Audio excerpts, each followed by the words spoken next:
We're told we will land on the beach at Bernice-sur-Mer. This is what we've trained for 3.5 years. We feel ready.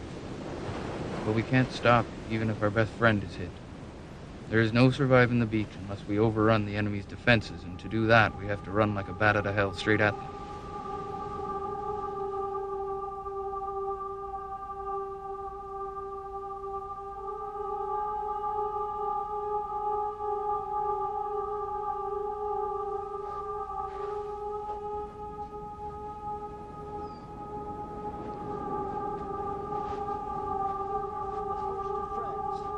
A company and B company had been selected, and the house over there on the left was B company, on the right A company. And we were to advance and take there, and just about here, over here, 2 or 3 fellas got killed with a machine gun fire, and they wounded me in the leg. Jack Simpson was hit. Then we rushed to the wall, and we were up and over the wall within about 20 seconds.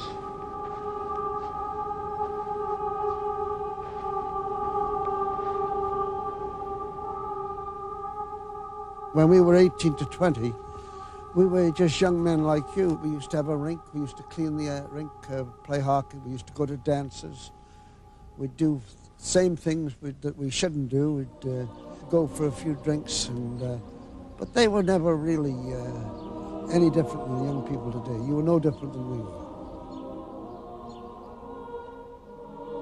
Jack Simpson, he was probably my best friend. I knew he was killed when he got hit in the chest on the beach.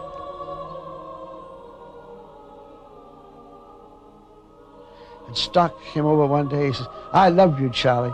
And I mean, for him to say that was just like breaking the earth open, you know.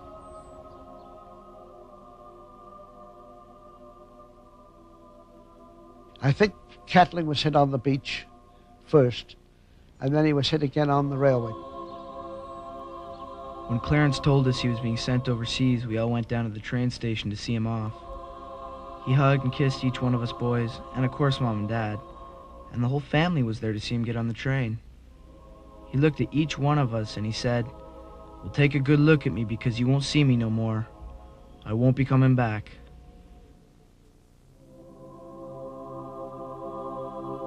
They'd have been excellent soldiers to have taken through to Germany and bring them home.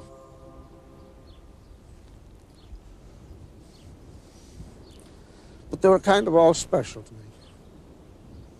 Because, I mean, I knew them all pretty well for 4 years, you know.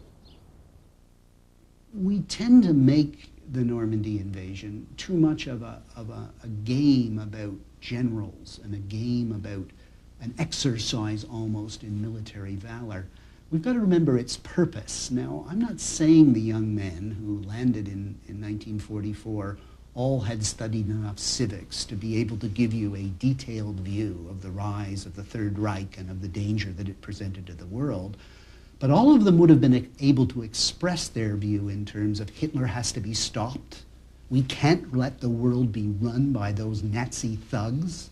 What we're doing is important. We have no alternative.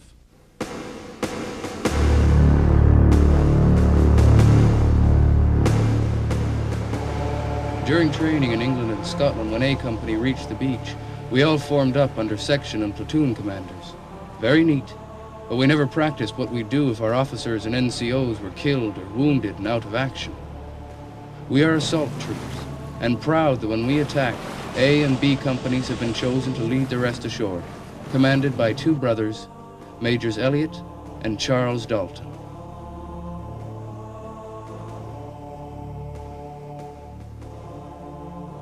We wondered about Charlie Martin, but we only wondered until the end of the first day, because he was one of those people who was sort of the bravest of the brave. At the first, people said, well, he doesn't have enough sense to know what he's doing, or he wouldn't be doing it. But he knew what he was doing, and he did it the right way.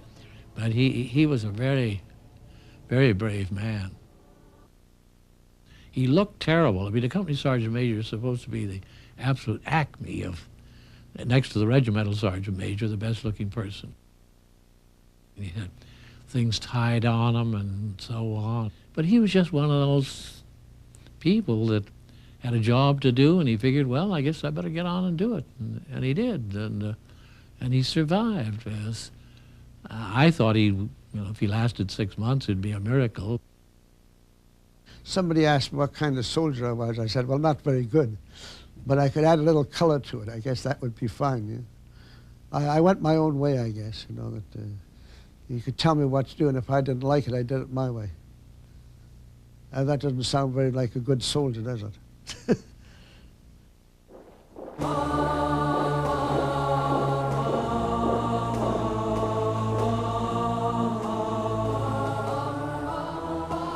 Prior to the campaign opening up in Russia, there were 300 divisions opposite us in France, Belgium, and Holland. And when we went, they were down to less than 30. Well, they said they had a wall all the way around. Well, of course, you can't have a wall that long, or if you'd had, it would take years and years. As it was, they just stretched the German economy to the breaking point because of the amount of reinforcing steel they needed. But they were very clever. They put the places where they had the wall, where they could be defended with the minimum number of troops.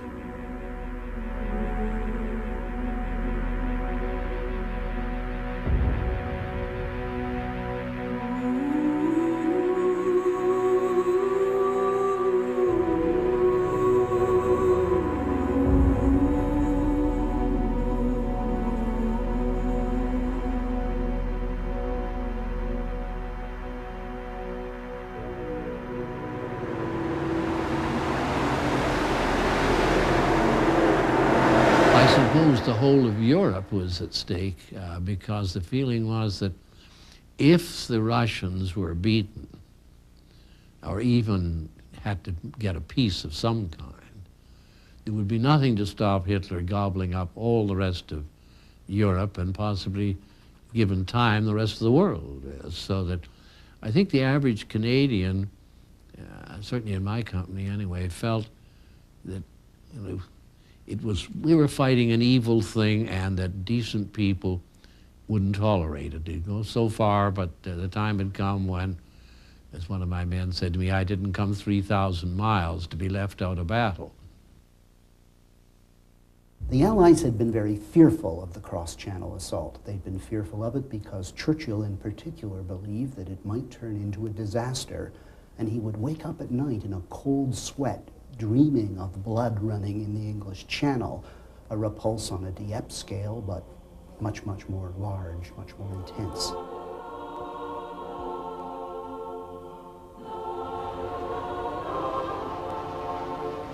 June 4th, boarding day. We've been locked up for 2 weeks. All leaves cancelled so the word does not get out. Guarded by Americans, would you believe? D-Day is set for the 5th. Everybody working on the docks knows we're on our way. And give 'em hell, Canada. Remember Dieppe, and that sort of thing. I learn that I'm in charge of one of the assault crafts, and that we are to arrive in darkness just before first light. Everything else in this huge armada of ships and planes is in support. We knew before we got on the boat that we were going to France, and we knew we'd seen the maps of the shore, but now we knew the names. We knew. So when it was delayed a day, they weren't really worried. Now I think the High Command, it didn't worry us, of course, that if they had to call the whole thing off, there'd be many, many people knew that where the regiments were going to land. And what happened when they picked the 3rd Division, people must remember, and I don't think they remember this, is that the 3rd Canadian Division was picked to take the center of the attack on the British Army front. They were dead center. And if they failed, if the 3rd Canadian Division failed, the whole front there would collapse.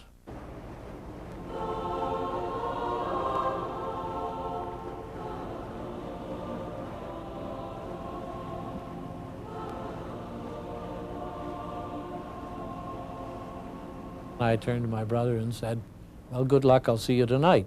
And he said, fine, fair enough. So he went off to his boats, and I got in mine, but we never got around to discussing, do you think you'll be killed? what'll happen if we're both killed and so on. You don't talk about those things. The waves were 6 feet high, and the boats were moving back at least 10 or 12 feet. And you had to climb down the rope ladder, which is a great big rope just crossed, and you're carrying 50, 60 pounds. So there was a danger of people falling between the little boat and the mothership. So then what happened, I was the last fella down, and of course the boat moves out. Vernier drops me in the water, but Mackenzie and Buck Hawkins, they grabbed me and pulled me in. Well, then we went around the mothership for over an hour. And of course we were getting quite worried now because it's getting daylight, it's wet, and all the men are getting wet and cold. So, but suddenly we got the okay to go. The Channel is a terrible place, very uncertain, and does very unpleasant things without any warning whatsoever. I had been there and seen both Dunkirk and Dieppe take place, and I wasn't filled with any great encouragement about water landings. It didn't seem to me. You see, the last time a really successful one was carried out was when William the Conqueror took England. And that's 1066, and that's rather a long time between landings.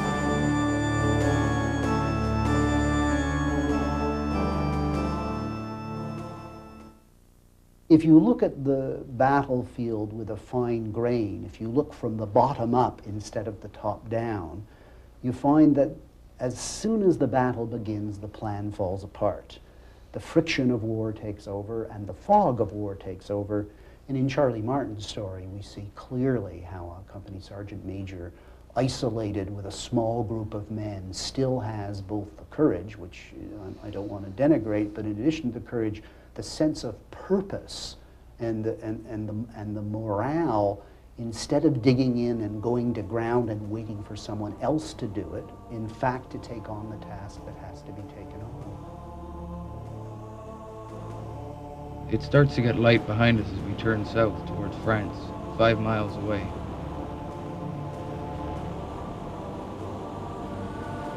We move further and further away from the mothership, and it comes as a shock that suddenly there is just an awful lot of ocean. I look at the men in my boat. They're closer than friends, more like brothers. I realize that some of us will soon be dead. We'd been told the Knights of Columbus Canteen would arrange to wire flowers back home. To who, I thought. But now I decide I'll send flowers to my church outside of Toronto.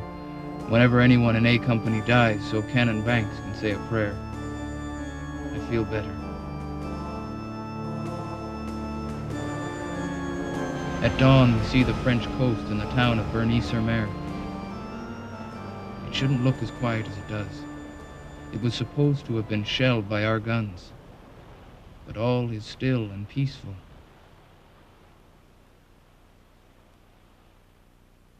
Just remember, there was only 250 men from a mile beach, 10 boats, and when you spread them out on that beach, they just looked like little scattered flies. And it was probably the loneliest. When you were here, you were all alone.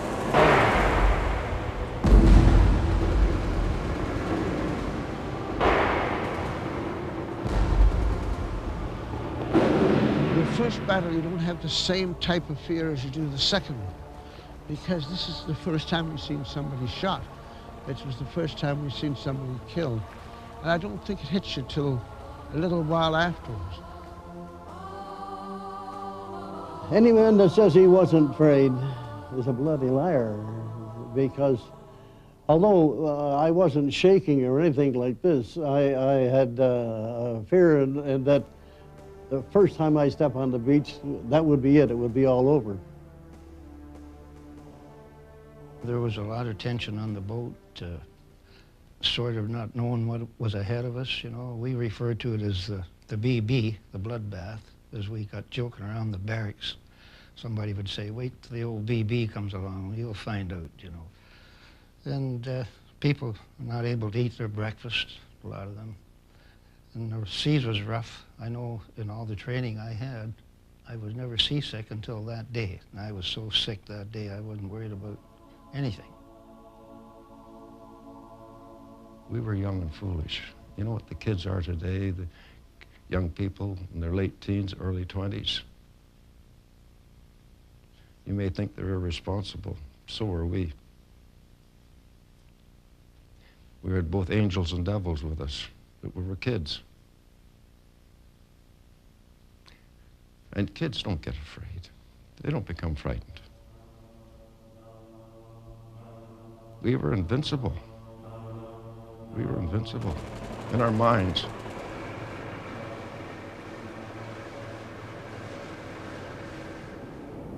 This on D-Day was probably one of the main pillboxes that was firing on B Company.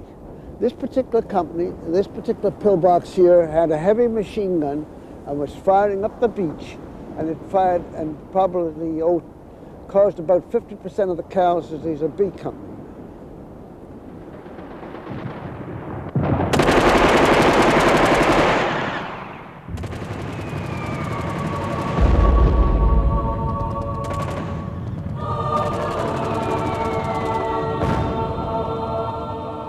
Because of the delay in the landing, our boat hit a mine and blew up. And it was actually the front of the assault craft where the officer, our lieutenant, was. And he fought like a devil to get the ramp down, even though we were still in deep water.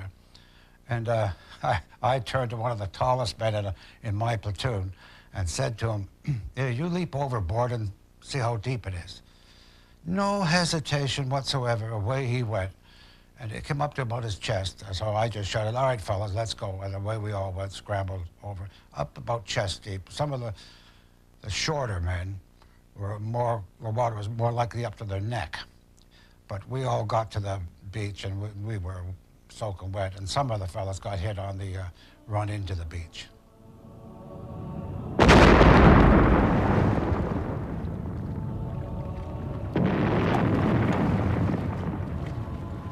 I was hit and knocked off my feet. This would be within 15 feet of leaving the landing craft. We didn't land in deep water. And when I came up out of the water, there wasn't many of the section left. The section of 10 men, 7 of them were killed before they got out of the water. Shot. I was fortunate enough that I got out of the boat, and our sergeant had been blown to pieces when we struck an underwater mine. Charlie Dalton had been hit. I went to see if I could help him, but he said no. He said, "You keep on going." So away I went. So when we rushed out, when the ramps went down, I laughingly said, well, I shouted, "Follow me," because that seemed to be the right thing to say at a time like that, and disappeared into 6 feet of water. And that caused a laugh or two. But anyway, we got out of the water and onto the beach, but we had about 200 yards to walk up the beach, soaking wet. And the uniforms we had at the time, they thought that Germans might use chemical warfare. So we had impregnated battle dress, which, when they're wet, turns stiff. And so the thought of galloping up the beach, you could just barely put one foot in front of the other.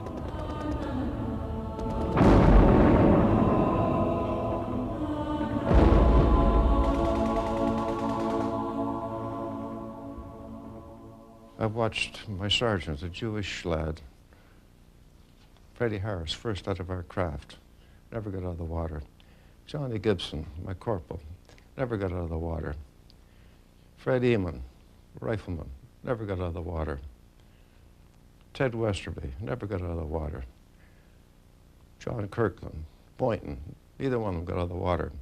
Doug Reed, my number 2 on the gun, never got out of the water. Al Kennedy, my Bren gunner, never got out of the water. Doug Reed's brother, the 2 of them are buried in 6 feet apart at Benny Samar at the cemetery. These are people these are only my guys, my tent, my section.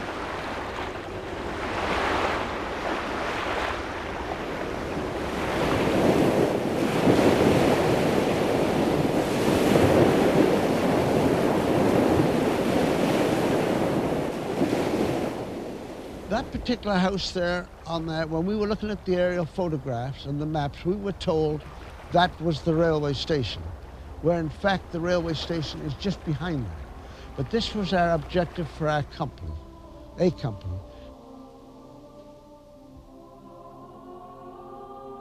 As an officer, your biggest fear, other than the fact that you're scared you're going to be killed, but what is more fear is that you're not going to perform. I mean, here you are, particularly in an assault landing. I mean, there's nowhere to hide. There you are on a beach, nothing you can get behind, no nice trees lying down that you could, and so you have this terrible feeling, will they follow you? Now, we had trained together, the man and myself, for 2.5, 3 years, and we knew each other like the back of our hands. We were all volunteers. You have to realize that we were the only army that was all volunteers, was the Canadian Army. Everybody else was a conscripted army. But everybody we had was there because he wanted to be there. And so you had this feeling that if they were that keen, you had a grave responsibility in commanding them. And I remember about 3/4 of the way up to the wall, I finally sneaked to look back, and there were a whole line of people lying on the beach. And my first thought was, they've gone to ground. They didn't follow me. And then I realized that they hadn't gone to ground, they were casualties. And that these machine guns, which were still firing, were shooting at the ones that were lying there wounded and dead. And those they hadn't killed in the first breath, they were killing then. There's nothing prepares you for this. I mean, it's something that happens, and you just have to try and react as if it was a normal situation, which it isn't, because these are not only your soldiers, but they're your friends, too. There was 3 guys carrying a ladder just to the right of me, I guess 10 feet away. 3 guys carrying a long, heavy ladder to get over the wall, which we didn't need at all. The first guy, I guess, stepped over the mine. The middle guy stepped on the mine, and he just became a mass of red. I could hear him screaming for 10 or 15 minutes later after I'd got over the wall. All I was worried about was how fast I could get to that wall.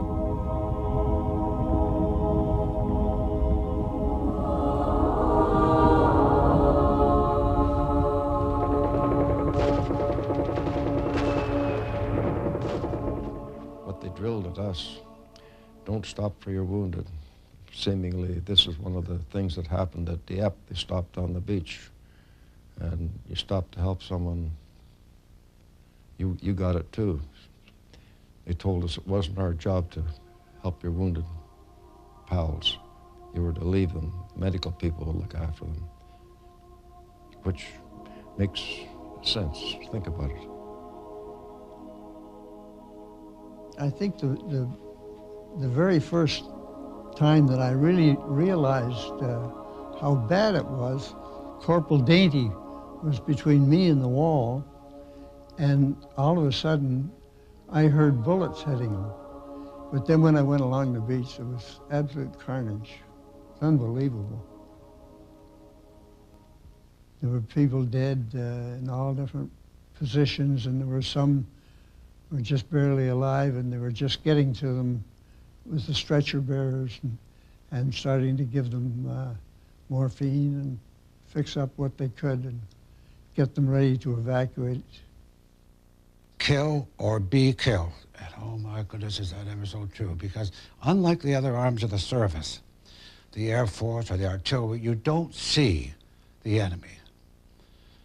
With the infantry, you're face to face. And it's then that you realize that self-preservation is the #1 law of nature.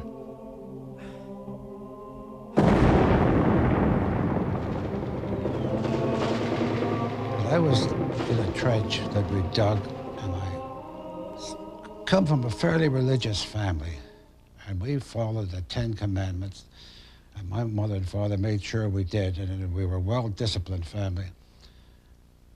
And I always remember, thou shalt not kill. And I said to myself, Dave Kingston, what's happened to you? But that soon passed. It's a strange sort of feeling when you realize all of your friends are wounded or dead, and of course you've never experienced this type of thing before, you're not really mad at the enemy, but you want to get even. That's the way I felt.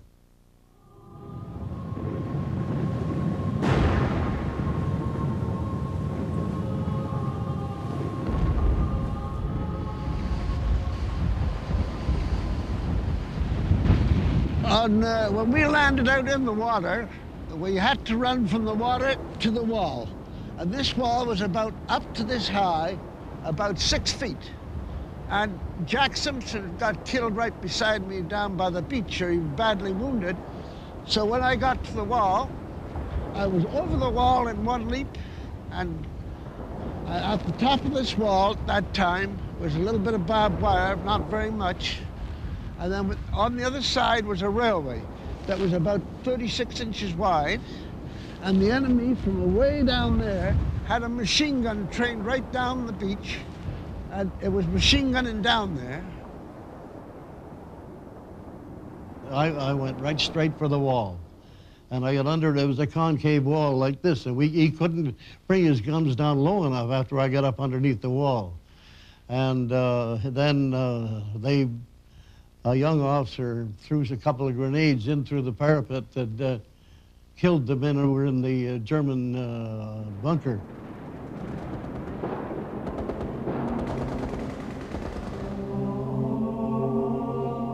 We were now over the railway tracks. Now we got a whole pile of this concertina wire, this stretchy wire. And to go through that, you lay on your back with your wire cutters, and as you cut the strand, it opens up. Now, you've heard the story before? Well, the NCOs were the only ones that had wire cutters. Now, it's something like Wasaya Beach. It's just a little beach town. Only all these little cottages were lined with concrete and guns and all that kind of stuff. And it was desirable for us, there was more cover for us to move to our left. So the chap on my left, his name was Bert Shepard. He just died a couple of years ago, cancer. Charlie Martin was on my right. He had the wire cutters. So he hollers to me out loud. My nickname was Boots. He says, "Boots, I'm going to throw these wire cutters over you. Watch for them, then you throw them to Shep and tell him to cut a hole through that wire. We'll all make a run together." And Shep hollers back, and I can't repeat the words. He says, "But did you tell him to go to you-know-what?" He says, "He's making more money than I have. Let him go first." Can you imagine remembering a thing like that and all that stuff flying around?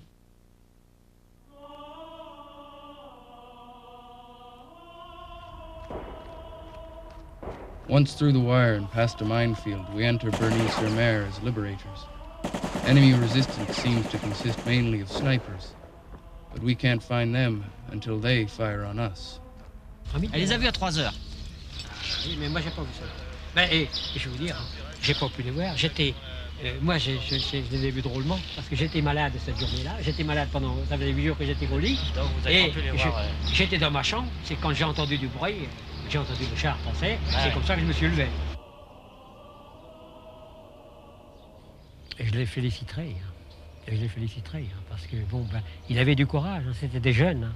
C'était beaucoup de jeunes, des jeunes de 19, 20 ans, hein, 21 ans, 22 ans. Hein, c'était tout jeune hein, qui étaient là. Hein.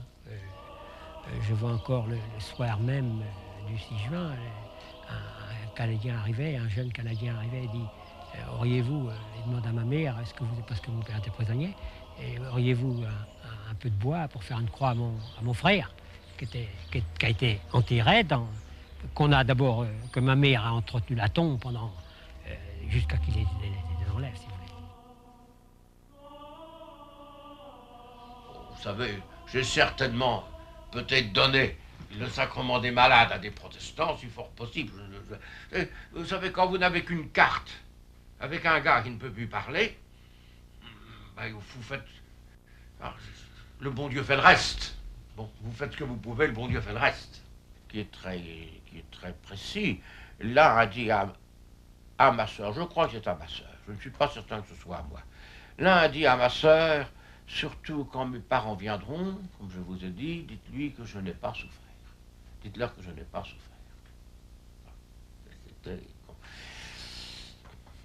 C'est pas vrai. Bon, il a beaucoup souffert. I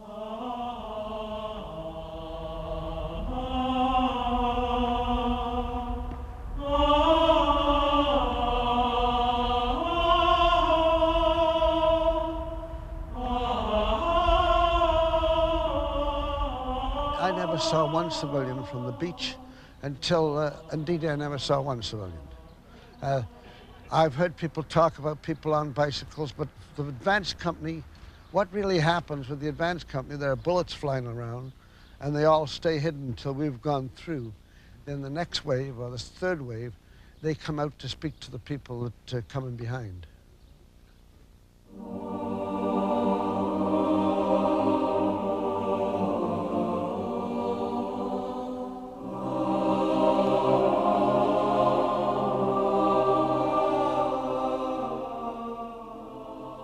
C'était Coursol un petit peu à feu et à sang. Et il fallait rendre cette ambiance. Et bon, ce tableau m'avait été demandé pour une exposition. Je crois même que c'était au bas normand de Caen. Donc il m'a plu de faire cette rétrospective du débarquement. Les Anglais, très rapidement, ont monté des hôpitaux sous toile, dans le sang de Madame Mézès, qui est une propriété à Grès. Et alors, il manquait un petit peu de bénévoles pour s'occuper surtout des Français blessés. Alors, dans cette maison, on nous a demandé d'apporter notre concours, ce qu'on a fait volontiers. Donc, toutes les nuits, on faisait la garde des malades dans cette maison. Mais avant, il y avait une infirmière qu'on appelait Fifine, je ne sais pas pourquoi d'ailleurs, et elle me dit « On va voir si vous êtes assez capable de tenir le coup ». Je suis donc rentrée sous l'hôpital et c'est là que j'ai vu un chirurgien qui embobinait une jambe d'un soldat qui était coupé à peu près ici et la jambe était dans un seau. Je vous assure que ça m'a fait un coup énorme.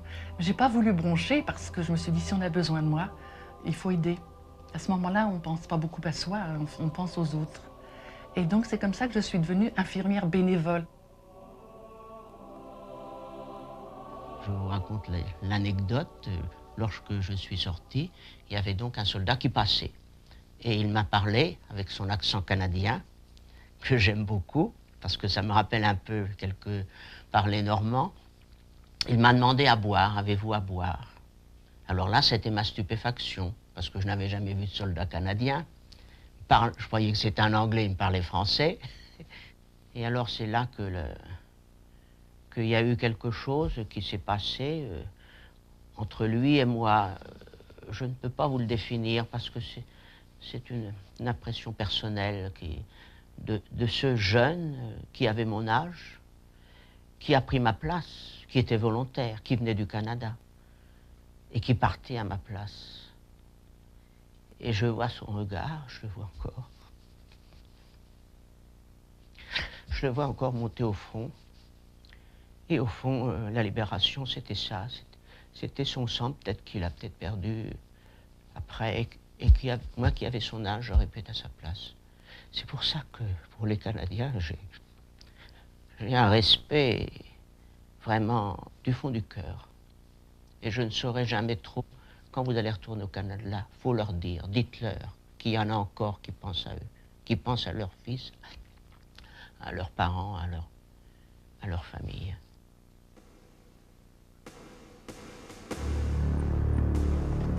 It's less than an hour since we landed.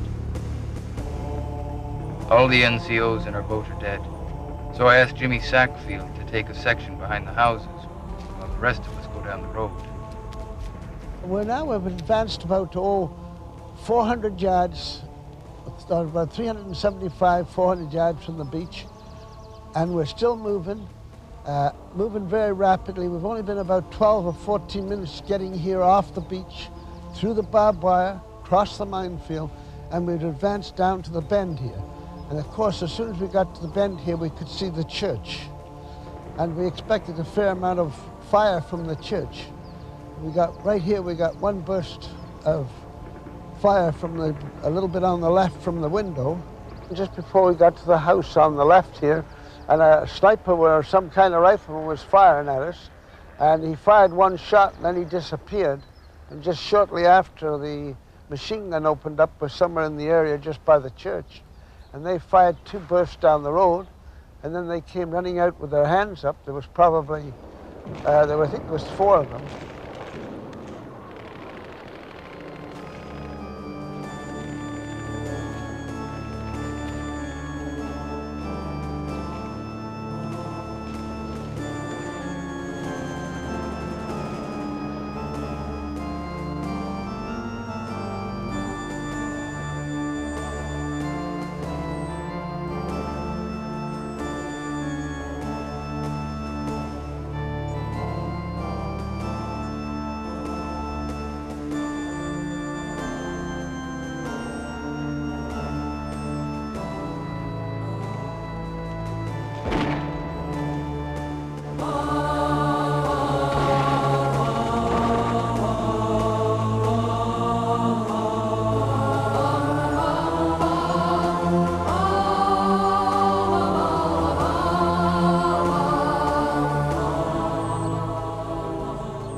Well, we got around the bend about 25 minutes at the end of the village after we'd left the beach, and there was the 5 of us got there, and then we knew that George Dalzell and Jack Simpson and Stock and Catling, and then it suddenly realized, especially when you had known these people, and they were mostly from my old platoon.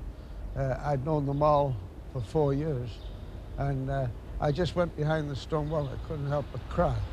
You just couldn't realize. It was unbelievable that 24 hours before, these men were just 20, 23-year-old men, and suddenly here we had on the beach over 40 or 50 men dead and 50 casualties, more than that. It was hard to believe when the 5 of us had made it right to the end of the village, and then the rest of the platoons moved up. It was so emotional, it's hard to explain, because you just broke down and cried.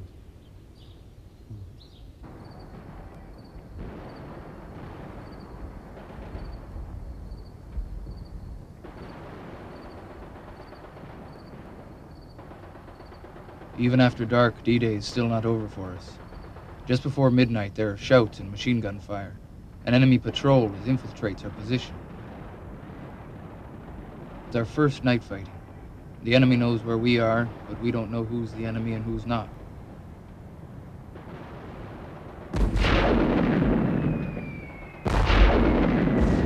We capture 4 of them and the firing stops. But then a German jumps into a trench with Frank Mumberson, who jams his bayonet into the man's stomach, but in a narrow trench he can't get the bayonet out.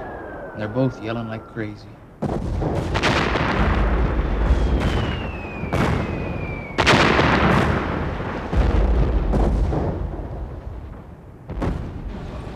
Later, we send the German back to the first aid post.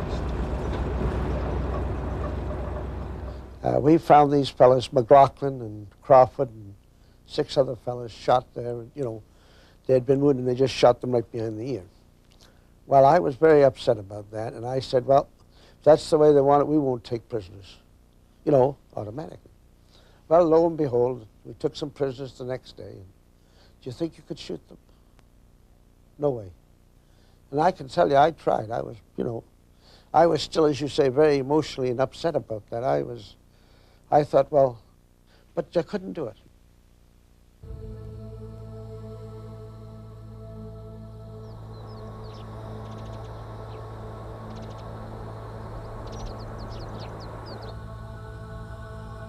I got a letter from my church, from Canon Bank, saying he'd said a prayer when my flowers arrived for all those in A Company who had been killed.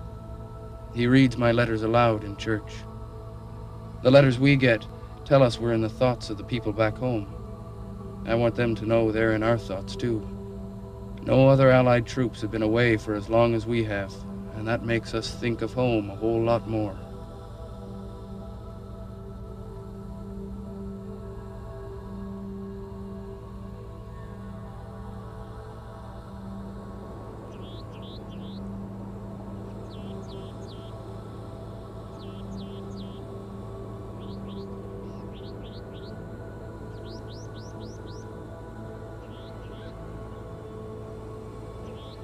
I can remember them all.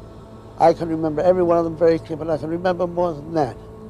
I could take you to Boulogne, and I could take you to the street, I think, in the building where Jimmy Young and Steve DeBlois were killed.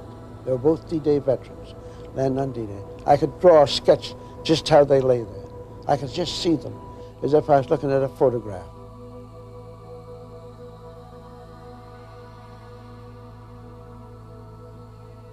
Our Jimmy Sackville, he got hit in the left shoulder.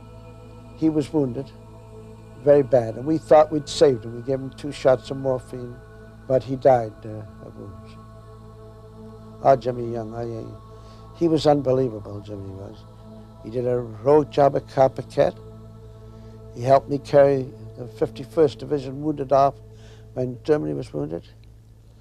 And then he was killed, as I said, at Boulogne. Yeah, our Corporal George Dezelle, that was sad, you know. He was the company clerk, and he wanted to go in on D-Day, you know, with the boys. And he didn't have to go. I was really upset when he was killed. Well, Gil May, I knew him fairly well. My wife knew him too, and we knew his wife, of course. He married an English girl. He was killed on D-Day. I'm not sure whether it was mortar fire, but over by the rocks. I didn't see him killed, but I know he was killed over from the right-hand boat.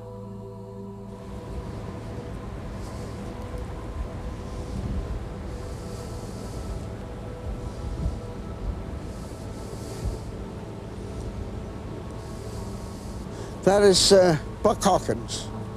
He was killed he landed on D-Day, and he was one of the main men that took the right flank of Benny Samir. Oh, he was a lovely person. He was 39. He had 2 children, and he was a real gentleman, quiet, unassuming fella. He never wanted to be a corporal. As a matter of fact, we made him a corporal once, and that night he went out with the boys, and he came back, and he said, "I can't take those guys into action. He's dead."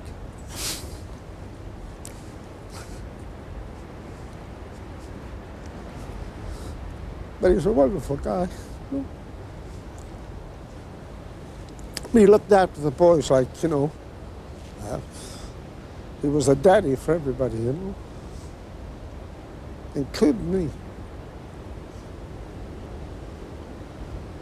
And he did such a good job. You know, that's what makes it very difficult, because I could stand here and write 50 citations. They all deserve the Victoria Cross. I'm all right now.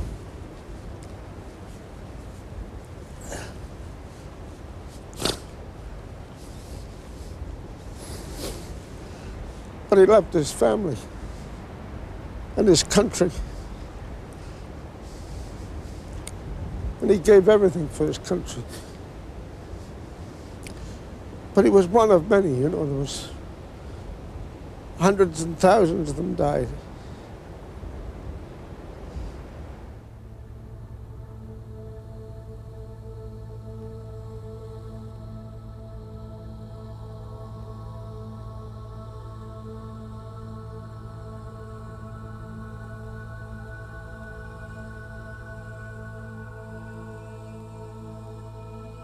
So many have been taken, I have an idiotic thought.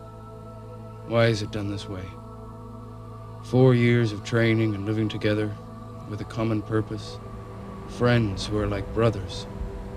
Now half are lost.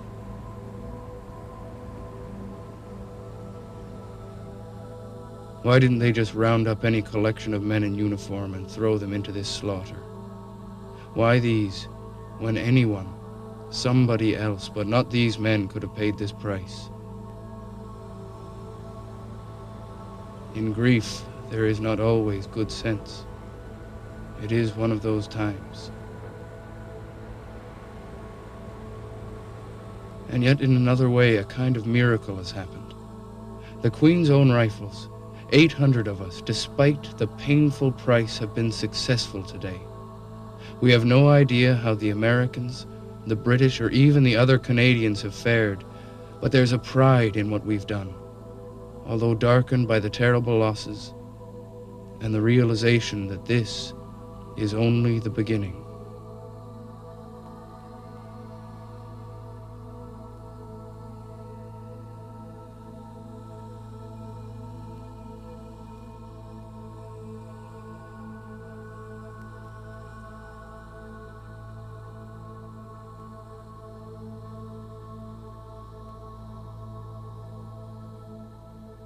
Dear Charlie, thank you for writing to us. It's grand to know that our son had the esteem and the confidence of his buddies during his life. We thank God he lived a good, clean life and did what he could. Dear Charlie, we were so happy to receive your letter and to know a little about my brother, Amos Regan. We felt so utterly helpless out here when we heard of his death. The circumstances were very tragic to us. Amos's wife Shirley gave birth to his son the very morning Amos was killed. I didn't Could know you what tell that us? meant. I thought maybe he wouldn't be coming back for a while, but somehow or another, I guess he knew that he wouldn't be coming back ever. I wonder if you could write again, Charlie, and let us have some more news of Jim. What was it he did on D-Day that made the Toronto paper call him a hero?